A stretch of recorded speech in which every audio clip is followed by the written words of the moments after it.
Olá, pessoal! Seja muito bem-vindo a mais um dia da nossa Semana das Engenharias. Hoje nós vamos falar um tema muito legal, com a participação do engenheiro civil, o Rogério Moreno. A gente vai falar sobre as atuações do engenheiro civil, sobre construção civil, sobre inovação, tudo mais para vocês. Deixe seu comentário aqui no fórum, que nós já vamos responder vocês, nós já vamos ler, nós já vamos dar esse recado para vocês, feedback. Conta aí de qual curso você é, da onde você está falando, que engenharia que você é, se você é da civil, da elétrica, da computação. Muito legal aqui falar quem está falando com a gente, quem está aqui participando, tá? Estou super feliz e ontem tivemos um público incrível, teve bastante gente na nossa abertura. E hoje mais um grande dia, super feliz que vocês estão aqui, tá? Chama todo mundo ainda, dá tempo, Chama a mãe, a sogra, a avó, a tia, o vizinho, que ainda dá tempo de vocês assistirem a nossa palestra. Rogério, seja muito bem-vindo. Eu que agradeço, Verona. Obrigado pelo convite. Sejam bem-vindos aí todos os nossos amigos futuros engenheiros, futuros universitários, né? Isso que aí. estão querendo entrar também na universidade. E hoje vai ser um bate-papo bem legal. O Rogério, ele é engenheiro civil, ele é formado pela instituição de São Carlos, né? Engenharia de São Carlos. Escola de Engenharia de São Carlos. Tem a USP. especialização em estruturas metálicas, um grande profissional, atualmente reside em Marília, né? E ele vai contar um pouquinho da história dele, dos desafios, falar sobre o nosso mercado de trabalho. Conta pra nós essa sua, como você iniciou. Por primeira coisa, né? Por que engenharia civil? Ixi, a história é longa, vamos tentar resumir aqui. Mas assim, meu pai era construtor, né? Só que legal. ele era construtor e tinha também uma outra habilidade, ele era cantor. Então eu também gostava de ser cantor. E aí, foi seguindo assim minha vida, achava que era isso, até que um dia a voz mudou ali na adolescência e eu gostava muito de estudar. E tinha um tio, que hoje casou com a minha tia, na minha época ele namorava e ele estudava em São Carlos. Que história é essa de faculdade? O que é isso? Tal. E ele começou a me explicar o que era engenharia. Meu pai era consultor, eu também acompanhava as obras, ia nas obras com ele, né? Aí eu já gostava muito da engenharia, falei, vou fazer isso aí. Mas estava no estado, né? No estado, a gente sabe como que era difícil, hoje é Sim. difícil, e na época era difícil isso aí, ali anos 90. E até que eu precisava de uma bolsa de estudos, né? E fui pleiteando até que um dia surgiu uma bolsa de estudos de uma escola de Marília. Legal. E eu consegui, na época eu até trabalhava de empacotador de supermercado. Exatamente. E aí eu queria estudar engenharia, e meu tio falou, não, se você estudar, vai lá morar comigo. Foi um ano intenso de... assim, eu falo que foi sangue no zóio, como diz, né? A gíria, né? da molecada. Teve pessoal. que estudar muito mesmo, focado, e eu focava, queria fazer lá e tal. E prestei os vestibulares, aí como todo mundo, São Carlos na USP, na UEL e na Unesp. Aí acabei não passando ali, fiquei desesperado nas primeiras chamadas. Aí um dia a escola me liga e fala, vem aqui, tem uma surpresa. Eu falei, surpresa? Não é brincadeira. Quando chegou lá, ele falou, você passou na USP, mas você passou também na UEL, em Londrina, segunda chamada, e você passou na Unesp. Eu fiquei de cara, né? Chorava, tudo. Foi muito bom, uma fase muito boa. E era tudo engenharia civil. Na verdade, eu vi que... eu percebi que quando a gente tinha definido o que você queria, qual curso, você se empenhava mais. Aqueles que tinham definido já o curso, que eu sei que é difícil, né? Escolher a profissão, né? Exato. Adolescência, toda aquela fase. Então, tem um trabalho de vocacional, né? Você escolher é difícil, mas aqueles que já sabiam, que estudavam bem a profissão, se empenhavam mais. Eu percebi isso. Eu também nunca tive dúvida. Nunca tive dúvida. Então, minha família falava assim, desde pequenininha ela gostava de ficar recortando planta baixa de jornal. Então, assim, eu nunca tive dúvida que eu ia fazer engenharia civil. Ou arquitetura, né? Fiquei ali um balanço uma época, mas quando eu entrei na civil, eu tinha certeza o que eu queria, né? Mas... E quando eu era pequeno, depois dentro da faculdade, eu me lembrava que eu brincava fazendo tijolinho. Aí não tinha como não ser engenheiro civil, né? E foi assim que eu entrei na Universidade de São Carlos, na USP, na ESC, né? Isso aí foi no ano de... Pode falar o ano aqui, né? Não tem problema. Pode, vai denunciar a sua idade para os alunos. Foi no ano de 94, mas é bom a gente falar a idade, porque não a idade, mas o ano que entrou, né? Pelo nosso assunto aí. Eu entrei em 94 e formei em 98. Né? Depois eu ingressei no mestrado de 99 e fiquei até 2000. 2000 eu retorno para Marília e vim trabalhar no escritório de arquitetura aqui como engenheiro, calculista, e depois teve toda uma trajetória. Né? Que legal. E qual assim, o que eu mais gosto de trazer para os alunos, né? É essa transição. Quando a gente está na faculdade e a gente se formou, aquela sensação, e agora, né? O que eu faço? Para ingressar no mercado de trabalho, quais os desafios? Como que foi essa transição? Realmente é uma transição. É uma transição. E como toda transição, a gente deve se preparar para essa transição. Aí é onde está o problema, né? Hoje se fala bastante, hoje a gente já conversa, já se prepara, mas na época minha não tinha muito disso de se preparar, não.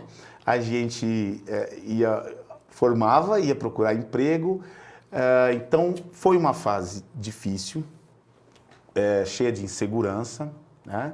Cheia de medo. Eu conversava também isso muito com a minha esposa e falava sobre isso. Ela é formada em enfermagem e como que logo ali que está formando, bate um tipo de, no primeiro ano, uma depressãozinha, vamos dizer assim, que eu não sei para onde eu vou, justamente pela falta de preparação no que eu vou fazer, né? Para onde eu vou, que caminho eu vou seguir. Então, eu também tive isso, né? Tive isso, a gente está saindo ali. Durante 5 anos de faculdade, você sabe que você vai ficar os 5 anos de faculdade. Então, eu sei quais são meus 5 anos. Depois que eu formei, aí você fica. Mas assim, eu trabalhava numa fábrica de estruturas metálicas. Era certeza que eu ia ficar na fábrica de estrutura metálica, então já tinha até conversado comigo. E aí foi o primeiro baque, a primeira frustração, né? Virou 99, para quem é novo aí, talvez não se lembre, mas hoje já se estuda, já está nos livros. Está nos livros. Foi o ano aí que, como agora, eu vejo que é muito parecido com o que nós vivemos agora, um ano de crise, né? Não de pandemia, mas de crise mundial, crise no Brasil. Foi quando o Fernando Henrique liberou o câmbio. Não tinha-se investimento, o investimento na área de engenharia era muito pouco. Então, o que nós vimos contratantes indo lá, sabe o que era chamar a gente na universidade? Banco. Banco ia tentar nos contratar. Eu falava, mas eu formei para ser engenheiro, mas pode ser bancário também. Óbvio, pode, lógico, cada um tem uma vontade, um perfil. Então, não deu certo eu ficar na empresa, né? Mas eu tinha me inscrito no mestrado e continuei dando seguimento na especialização, estudando estrutura no departamento de estruturas lá em São Carlos também, né?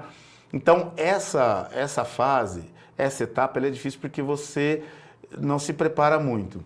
E na época, vamos só trazer, né, qual que era o contexto da época. Quando eu entro na faculdade em 94, não existia internet aqui fora, pelo menos em nossa região. Não existia computadores do jeito que tem hoje, os PCs, poucas pessoas tinham. Não existia o celular e muito menos internet. Então, quando a gente sai, a gente depara com esse mundo sem novo, uma comunicação difícil, totalmente, né? Outro mundo a gente encontra, né? Então, logo ali de início, nós já tínhamos que estar antenados com as novas tecnologias, com essa nova língua, com o conhecimento que se espalhou com os buscadores, né, de informação que hoje tem aí, Google e vários outros. E então, a informação não chegava tão rápido para a gente. A língua também, naquela época, o que é a língua? Muito se falava de inglês, né?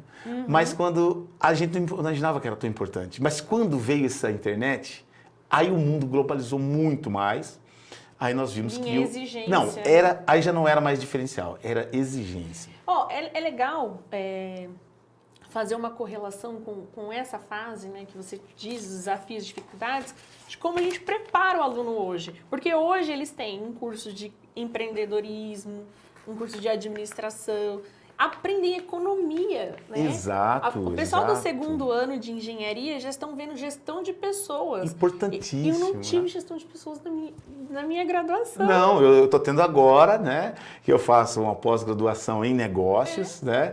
E aí, então agora a gente começa a ver coisas que eram muito importantes lá na época. Óbvio que hoje, graças a Deus, muitas escolas já estão se adequando. Nós já se adequamos, Aqui você né, já a se isso. adequou, que legal. Como é importante a disciplina. Colocando empreendedorismo, administração. Quando eu saio também, eu vi que a gente precisava, principalmente o pessoal de exatas, como que é aquela coisa? Existe vida inteligente fora das exatas, viu? Para quem gosta de exatas, tem e muita, e é legal.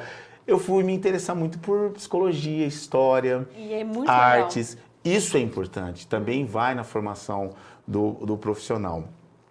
Então, assim, é muito bom dentro da faculdade, já é difícil, mas você tem professores que te orientam. Sim. E isso é muito importante, procurar ajuda, conversar com quem já formou, ir no escritório, no estágio, pedir orientação. É o que a gente chama dos network, né? Então, por exemplo, tem um exemplo de um aluno, né, aqui da Unimar, onde eu também tive o prazer de lecionar aí. Isso, Exato. Que legal. Ele também foi um docente aqui da Unimar. Como foi a sua fase de docente aqui? Também foi muito bom, Como muito aprendizado. Transmitir esse conhecimento aí para os alunos. Foi em 2014, né, a convite da professora Palmira, eu vim assumir a cadeira de aço, né, estruturas metálicas, aqui chama aço, e aí fiquei 2 anos aqui com o escritório, então foi muito bom, conheci muita gente, muitos alunos, orientei bastante pessoas e justamente um dos alunos da época se tornou meu estagiário, então a gente conversava muito sobre isso. Entendi. Ele não sabia os caminhos que ia seguir, mas nas nossas conversas eu vi que aquilo ajudava muito ele. Você pode seguir por esse caminho, segue por aquele, mas deixa sempre aberto várias possibilidades. Quer dizer, foi fazer um mestrado, logo na sequência, se tornou professor também, se tornou profissional e acho que foi muito bom, foi um exemplo que eu tenho assim de um ingresso na transição, sabe? Muito tranquilo, muito bem pensado. Então, isso é muito importante, fazer esse planejamento, falando ainda de transição. E algo muito interessante aconteceu depois, muito tempo depois, aqui mesmo na Unimar, onde eu fiz um curso com um professor, palestrante, engenheiro também, Enio Padilha, né? Onde ele tinha um livro, e tem esse livro, indico para todos esse livro, Manual do Engenheiro Recém-Formado. É um espetáculo, eu não sei por que. Eu falo, por que você não escreveu isso lá atrás? Você vai pedir direitos autorais para ele depois, não né? estou fazendo. Está indicando uma literatura para porque alunos. Não tinha e não tem, né? Entendi. Você acredita? Não tinha e não tem nada que te mostre esses desafios, que te fale que caminho você segue, né? O que é ser engenheiro, o que é você formar na engenharia, o que é ingressar na engenharia, né? Que você tem vários itens ali, vamos dizer assim, que é muito importante você ter no começo de carreira, né?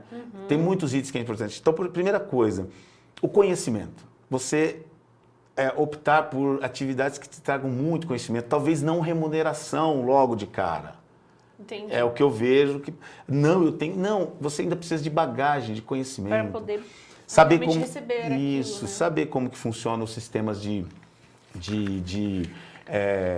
os sistemas de instituição, né? As nossas instituições de classe, que é o CREA, CONFEA, como que funciona tudo isso aí, né?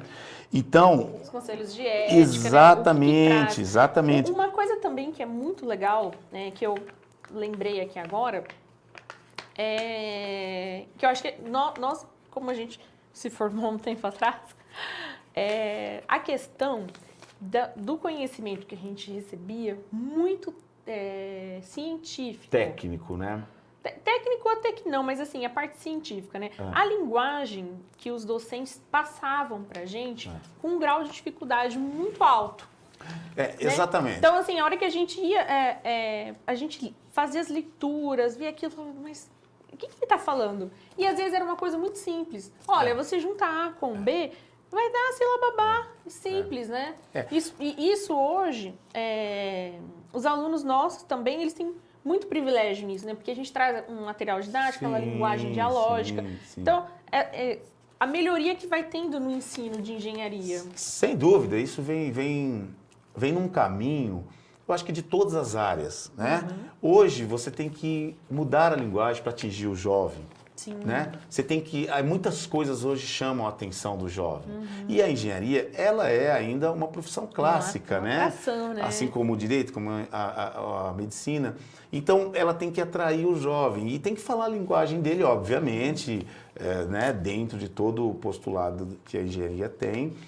Então, é atrair esse jovem para falar com ele de forma mais prática, né? E também, viu, Verona, eu vejo assim... não se preocupava tanto, né, com relação àquela época, sobre outras habilidades que o recém-formado tinha que ter. Nós achávamos que era só o quê? Saber calcular. Calcular concreto, calcular metálica, fazer estrada, calcular... A gente não sabia nem conversar. Exato. E assim, e aí depois de muito tempo nós vamos vendo que o mercado, não é assim. Você precisa ter várias habilidades comportamentais, né, que falam. São assim, as hard skills, que é as habilidades técnicas que nós vamos aprender lá na faculdade, e as soft skills, que nós vamos ter que aprender inteligência emocional, né? Sim. Saber como lidar com aquilo, trabalhar em grupo, saber conversar, resiliência, né? Então, são coisas que hoje o recém-formado, ele tem que procurar esses caminhos. Ele é um mundo novo, é totalmente diferente, né? Os nossos alunos, quando eles chegam aqui na Unimar, todos de graduação, eles ganham um curso de inteligência emocional. Olha, muito legal. Ganham, né? É um projeto de ensino, né? Que a gente implantou aqui. Então, quando a gente começou o EAD, o primeiro projeto que a gente bolou para o pessoal foi um projeto de inteligência emocional. Muito incrível, a professora Cláudia Siglo, né? Ela é uma consteladora, consteladora familiar, e ela montou esse material pra gente. É riquíssimo, o poder da inteligência emocional. Muito bom livro. Eu já pesquisei isso e vi isso aí nessas revistas de emprego, falando de mercado de trabalho, que um dos motivos maiores de demissões, de insucesso, às vezes não são as habilidades técnicas da faculdade, são as habilidades comportamentais. Né? Aguentar frustração. Né? A gente se frustra muito, eu me frustrei muito na minha carreira, como não? Né? E todo dia aquilo te cresce cada vez mais. Né? Cada vez mais. Então, assim, para quem tá entrando aí, né, saindo da universidade e indo aí em direção ao mercado, tem que entender que ele está entrando, como eu vou dizer, ele está entrando na engenharia. Você comprou uma marca, a marca chamada engenharia. Quando você compra essa marca engenharia, você pode usar ela, né, economicamente, você vai explorar ela. Porém, tem toda uma rede de outros profissionais, de sócios dessa marca também, que eles estão vendo como você trabalha, como você se posiciona no mercado, como você se apresenta no mercado. Então, assim, eu digo assim, vou ter algumas palavrinhas que eu acho muito interessante, que é o quê? Você entrou, então, na engenharia, você está formando, você tem ali a ética profissional, transparência, a dedicação, né, e responsabilidade. Tá? Porque é muita responsabilidade. Então, eu vejo, às vezes, a gente, né, eu estava aí na última, depois daqui, eu lecionei numa outra faculdade, e muitos alunos ficavam muito preocupados com a questão do salário, de quanto ganha, de quanto não ganha. Né? Que, lógico, é algo muito importante. A importância da gente ensinar para os alunos que a profissão não é justamente a remuneração, né? Não, eu acho que até é a remuneração. Você vai montar um negócio, lógico, você vai formar, você quer, você precisa, lógico. Só que você vai... É uma questão assim do... Falando aí, estou estudando esses dias, o merecimento. O merecimento, na verdade, vem com relação ao quê? Aquilo que você agrega em você, na sua profissão. Né? Então, muitos, às vezes, hoje, nós estamos no... Será que não é a sociedade que rotula isso, o engenheiro, e aí acha que ele tem que ser um profissional que tem um salário muito alto? Então, na verdade, como... A cultura, né? Então, não sei se é a sociedade, mas assim, é uma profissão que teve seus tempos áureos ali, vamos dizer, de status na sociedade, né? Isso, status, teve esse tempo mesmo, mas hoje ainda é uma profissão muito procurada. Eu li até esses dias que essas clássicas são as procuradas ainda, são as mais procuradas. né? Só que assim, como tudo, acontece a desvalorização e o trabalho de valorização da profissão. E a valorização da profissão, ela passa justamente pelo comportamento individual de cada profissional. Isso é muito interessante, né? A gente passar isso para o aluno ainda na universidade, né? Para ele conhecer isso dentro da universidade. Porque a hora que ele chega no mercado de trabalho, ele não vai, entre aspas, apanhar tanto, né? Exato. Então, assim, quando eu, né, falando da minha experiência, voltando para cá, eu procurava muito falar com os profissionais mais velhos daqui. Eu ia conversar com eles mesmo, trocar ideias, saber, né? O que ele achava, pedir informação, pedir conselho, né? E hoje se tornaram grandes amigos meus. Já fizemos muitos projetos juntos, ainda continuamos fazendo. Que legal. Então é um respeito mútuo e são gerações diferentes. Diferentes, né? E aí eu levava uma informação nova para ele, ele me trazia uma informação e eu via que ele era bem sucedido também, falava, eu quero ser igual a esse cara. Então isso é importante quando ingressa no mercado, né? Você ter ideia dessa responsabilidade dentro do mercado, a responsabilidade de ser um engenheiro. De eu não ser o concorrente, eu ser o parceiro dele. Sim, exatamente, né? A gente às vezes até se baseia eu me baseio às vezes em correlações assim, de outras profissões, que nós vemos que às vezes tem menos tem mais o sentido de parceria do que concorrência. Legal. Mas assim, é muito importante tudo isso, né? Dentro de uma gama, estamos falando de tantas coisas. Também ressaltar que nós estamos colocando aqui, estou colocando a minha experiência, a minha opinião. Cada um tem que pesquisar isso. De ver o mercado em todo. Exato, né? A sua verdade, aquilo que você...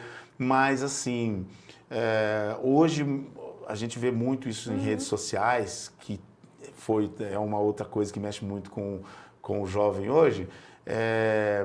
Você tem que ser bem sucedido e você tem que ser bem sucedido e que você tem que ser rico e que você tem que ter carro, que você tem que ter eles bonitos lá de carro e o recém-formado acabou de formar, né? Ele ainda tem passo para dar, tem né? todo um passo, tem todo um caminho que é muito mais importante, a responsabilidade, ética, todos esses pontos que eu falei, que lá na frente o resultado vem. Criar uma carreira sólida. Sim. Planejamento cada 5 anos. Isso é muito interessante. Pessoal, mandem as dúvidas de vocês. Quero receber dúvidas de vocês. O pessoal está aqui para passar para nós. Se vocês tiverem dúvida, quiser qualquer coisa, perguntas interessantes aí para fazer para o professor. Professor, né? Ele foi meu colega de trabalho também, né? Um professor. Mandem para nós aqui que eu já vejo aqui e respondo para o professor Rogério. Sabe uma coisa interessante? Quando eu me formei, ingressei no mercado de trabalho, eu não procurei ninguém. Esse seu relato, né? Eu não tive essa experiência de perguntar, né, para um pessoal mais antigo, tal, da engenharia, sobre como é o mercado de trabalho, né? Até porque na época que eu formei, eu formei bem naquele boom. Então a gente meio que escolhia o que você queria fazer, aonde e como. Teve essa época, exatamente. Mas muito quando bom, eu comecei a lecionar, eu fiz isso. Eu fui atrás de professores experientes, professores da casa, né? E teve um professor que também trabalhou com você, ele foi meu professor na época da minha graduação. E eu perguntei para ele, né? Falei, professor, você me conheceu como aluna, tal, né? Qual é a dica que você me dá, né? Para eu continuar na minha carreira, né? Aí ele falou assim, vou te dar uma dica só. Faça tudo muito certo. No sentido assim, seja honesta, não fique ultrapassando os outros, né? Porque ele falou assim, porque se você não fizer algo certo aqui, todo mundo vai saber. Exato. Todo mundo vai saber. Exato. E aí aquilo ficou muito gravado, porque ele contou a experiência de um docente que o cara era de muito longe e ele sabia de algo negativo dele. Mas como você sabe disso? Ele falou assim, lembra daquele conselho que eu te dei? Faça tudo muito certo. Tipo, seja honesto, faça com carinho. Se você não sabe, fale, não sei, vou pesquisar, vou ver. né? Já é uma dica, se a pessoa não encontrar... Eu nunca ia respeitar isso, se eu não tivesse perguntado pra ele. Se a pessoa às vezes não encontrou, né? Não tem um profissional A humildade, disponível ali, né? vai nesse senso do quê? Do humano, que é o quê? Eu vou fazer o melhor. Aliás, se você se recordar dentro do juramento da engenharia, que, né, quem está estudando aí vai fazer o juramento. Vai fazer o juramento. Existe lá, você jura, né? Você promete a dar o melhor de si, a ser honesto, a ser ético, né, a procurar o bem da sociedade. Então, tudo isso é muito importante, reflete lá na frente. Quando você chega e você faz uma... Clientes vão perguntar de você, vão ter referências. Você vai ver que tem 3, 4 referências boas, né? Óbvio, lógico, pode ter clientes e clientes, tem, mas só que a sua referência é boa. No mercado você é uma referência. Eu acho que isso é uma... Na construção civil tem... isso daí é um pouco mais forte, né? Porque a gente sempre pode encontrar assim, o Rogério fez uma obra ali que não deu certo. Na verdade, isso é uma questão de ética também, né? Você fez, talvez não tenha acontecido alguma coisa, são patologias, né? Então, antes de julgar o profissional, tem muito disso, né? Ah, sim, sim. Toda vez que acontece algo, tem todo um procedimento, né? Algo negativo aí em relação a um empreendimento, a uma obra. Tem todo um procedimento para saber onde que foi a cadeia de erros, né? Projeto, materiais, o profissional, ou a mão de obra, execução, tem toda uma cadeia. Agora, isso que você falou é verdade. Tá ali para todo mundo ver, tá na avenida principal, está na... Que é bom, você vai pôr uma placa sua lá, falando da engenharia civil, né? Você vai pôr uma placa sua lá.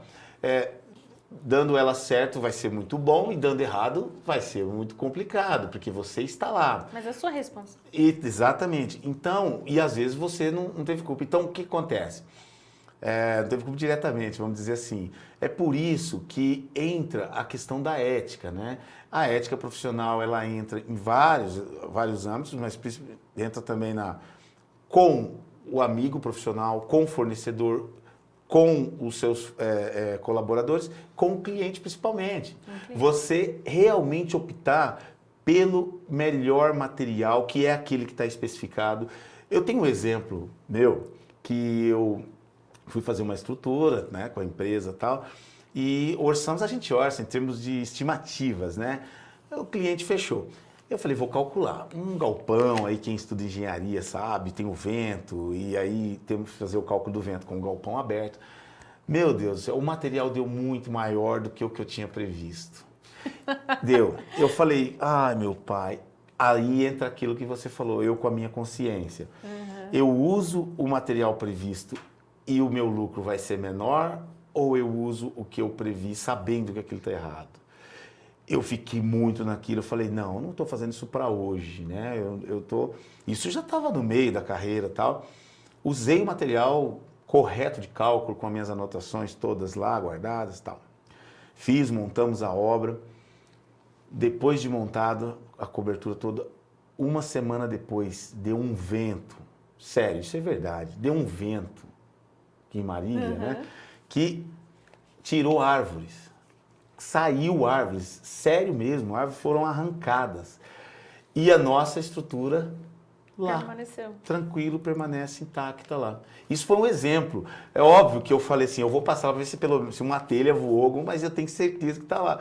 Graças a Deus estava, a gente tinha contra a estrutura, com a estrutura eu falei, não.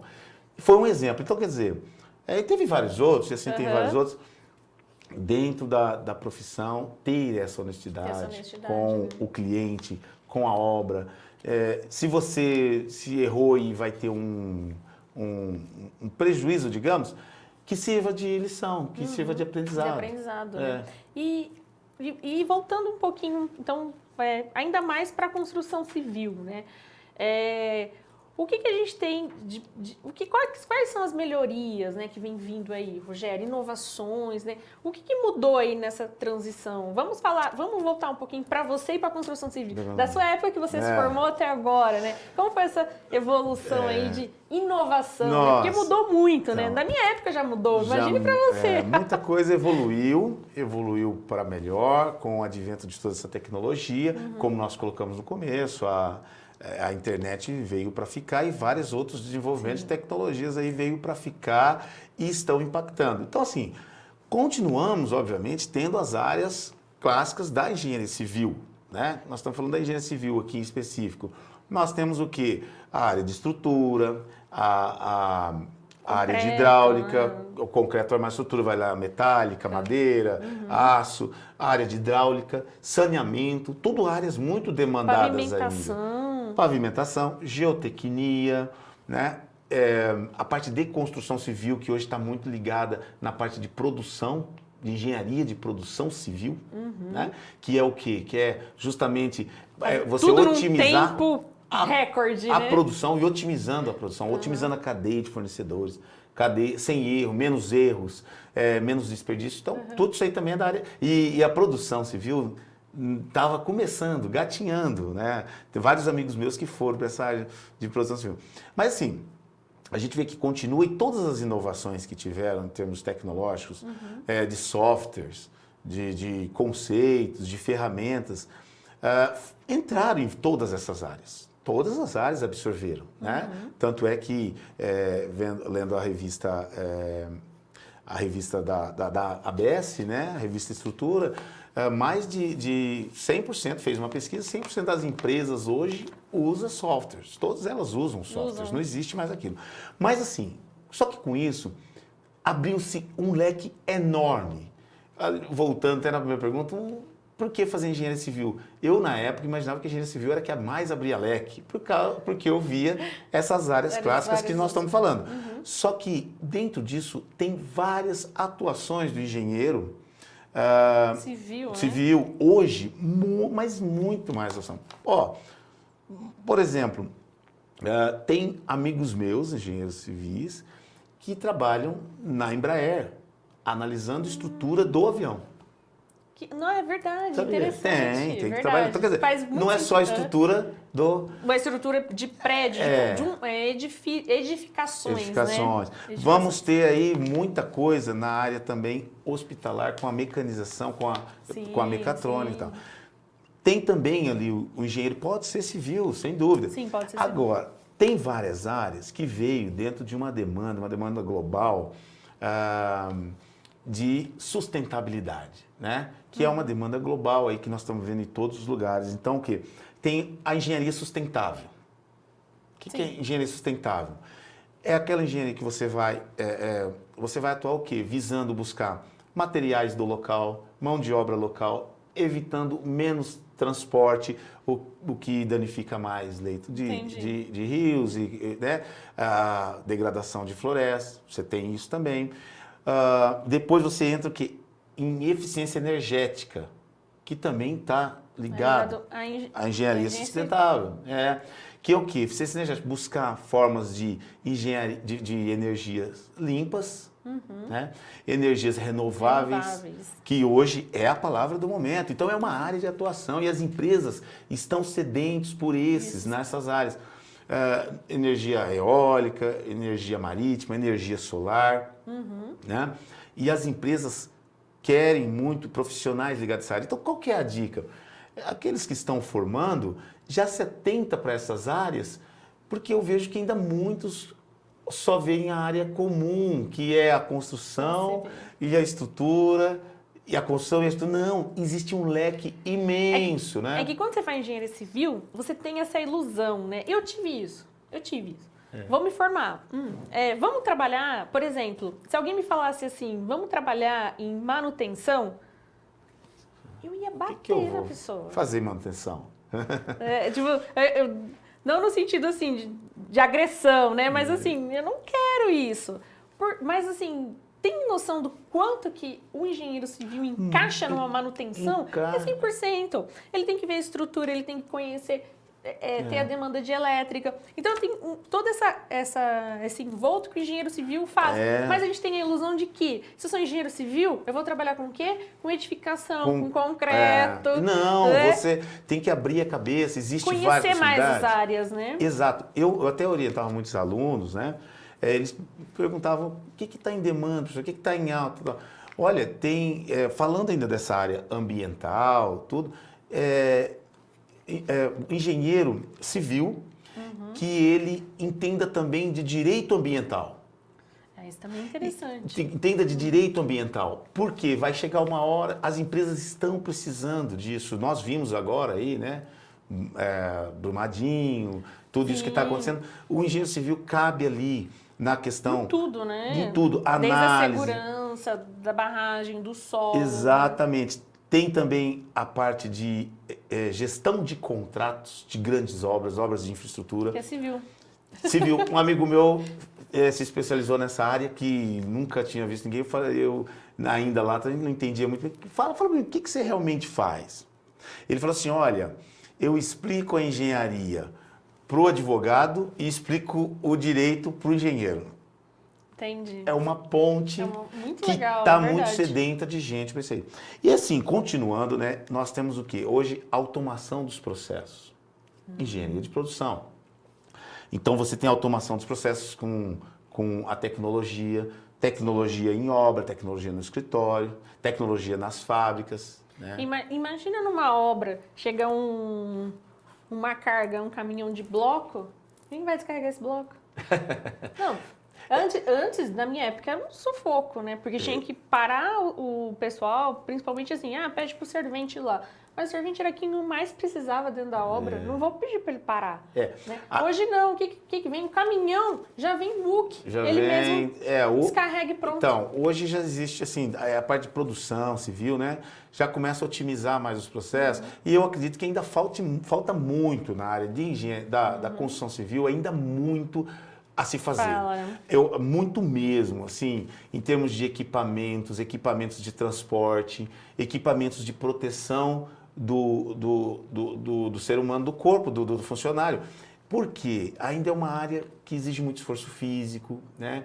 Existe muito disso. Então, eu acredito que vai aí, olha o espaço que existe para a engenharia civil, né? Sim, muita coisa.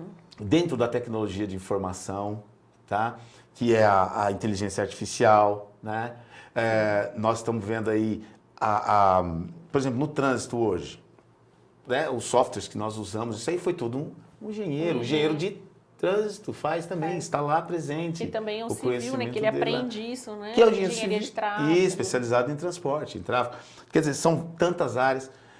Realidade virtual, que está aí, presente. Sim. Então, quer dizer, hoje nessa como que é a internet 4.0, então, quer dizer, a revolução aí, tá? O que acontece? Hoje nós temos a internet das coisas, né? E tem a realidade virtual e o que? A realidade aumentada, né? Que é o que? Você, hoje já é possível, como nós vimos naqueles filmes antigos lá, e nós achávamos que não ia acontecer. Tinha um desenho animado que também... Que ele sobe e ele gira, e ele vê a interligação dos elementos estruturais, a interligação de alguma interferência. Imagina a obra gigante, já é realidade. Já é realidade. Então, olha onde o engenheiro pode atuar. E para finalizar, assim, lógico, tem uma gama de coisas, nós temos também o que? A multidisciplinariedade do engenheiro, que é o que você falou. Não tem que entender só da engenharia civil. Sim. Hoje ele tem que entender da elétrica, ele tem que entender de automação, ele tem que entender de várias outras áreas que estão correlacionadas com a dele.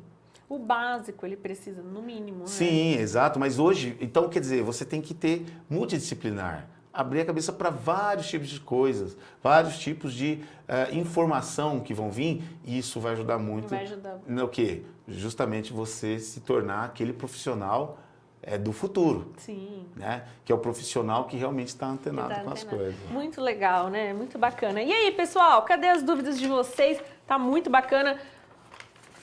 Mande aí para nós, né? Estamos aqui junto com o professor Professor de novo, olha, gente, professor porque ele trabalha comigo. Não tem viu, problema. gente? Pode chamar de professor. Com o Rogério, também. né? Muito legal. E, Rogério, pô, muito bacana o bate-papo aqui, mas nós já estamos...